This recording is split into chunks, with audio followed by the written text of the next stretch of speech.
नमस्कार, मैं सासाराम के ट्रॉमा सेंटर के पास खड़ा हूँ और यहाँ पर मेरे बगल में देखिए एक बुजुर्ग का शव रखा हुआ है।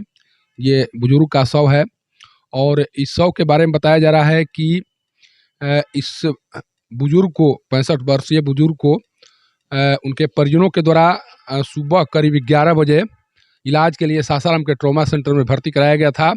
लेकिन भर्ती कराने के बाद से ही जो परिजन हैं जिनके द्वारा इस वृद्ध को इस अस्पताल में लाया गया था वो गायब है और इसी दौरान इस वृद्ध की मौत हो गई है।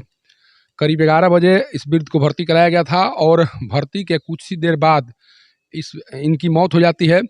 और जब से इनकी मौत हुई है या जब से ये भर्ती किए गए हैं उसके बाद से जो यहाँ के चिकित्सा विभाग के कर्मी हैं और जो चिकित्सक हैं वो लगातार उन परिजनों को खोज रहे हैं जिनके द्वारा इन्हें भर्ती कराया गया है। लेकिन परिजन कहीं भी नज़र नहीं आ रहे हैं। बताया जा रहा है कि परिजन इस वृद्ध को यहाँ पर भर्ती कराने के बाद एक तरह से चले गए और ये जानने का भी प्रयास उनके द्वारा नहीं किया गया कि जिन्हें उनके द्वारा भर्ती कराया गया है उनकी स्थिति क्या है।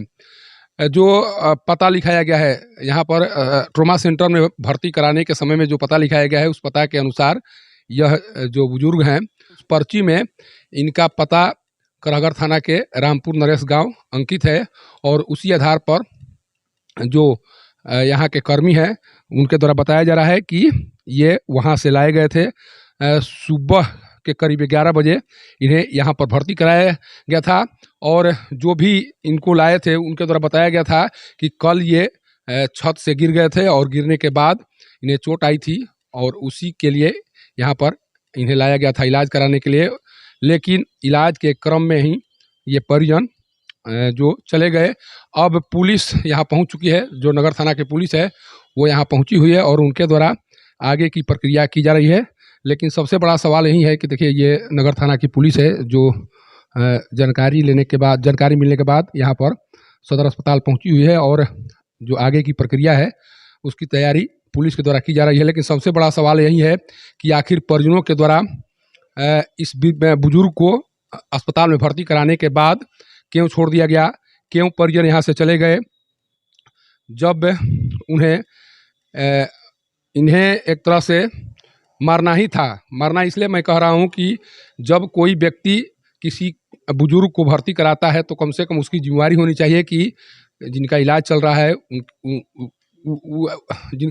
है इलाज के क्रम में कुछ ज़रूरत पड़ेगी और वहाँ पर परिजन का रहना जरूरी है। लेकिन परिजन यहाँ से चले गए हैं और इसी को लेकर यहाँ पर तरह तरह के सवाल खड़े किए जा रहे हैं कि आखिर कितना लोग संवेदनहीन हो चुके हैं कि जब कोई परिवार का सदस्य बुजुर्ग हो जा रहा है या जब कोई परिवार का सदस्य बीमार या किसी परेशानी में पड़ जा रहा है तो किस तरह से लोग उसके साथ व्यवहार कर रहे हैं और क्या कुछ किया जा रहा है। उसका एक जीता जागता उदाहरण अभी सासाराम के सदर अस्पताल में दिखाई पड़ रहा है। हालांकि परिजन क्यों यहाँ से चले गए ये तो जांच के बाद पता चलेगा या जब परिजन तक ये सूचना जाएगा उसके बाद पता चलेगा। लेकिन जो स्थिति अभी दिखाई पड़ रही है उसे साफ लग रहा है कि एक व्यक्ति को यहाँ पर छोड़ दिया गया है। अब उनकी मृत्यु हो चुकी है और मृत्यु होने के बाद अब जो शव को दफनाने या जलाने की जो प्रक्रिया है उसे पूरा करना है और उसके लिए परिजनों का इंतज़ार किया जा रहा है। अगर परिजन नहीं आते हैं तो पुलिस के द्वारा 72 घंटे के बाद इस शव को अंतिम संस्कार उसका कर दिया जाएगा। सोचिए कि जब से इस बुजुर्ग की मौत हुई है उसके बाद से लगातार लोग ये जानना चाह रहे हैं या पूछना चाह रहे हैं कि ऐसा कौन सी परिस्थिति रही होगी जिस परिस्थिति के कारण परिजन अस्पताल में भर्ती कराकर और यहाँ से नदारद हो गए। सासाराम के ट्रॉमा सेंटर से पब्लिक न्यूज़ के लिए सत्येंद्र चौबे की रिपोर्ट।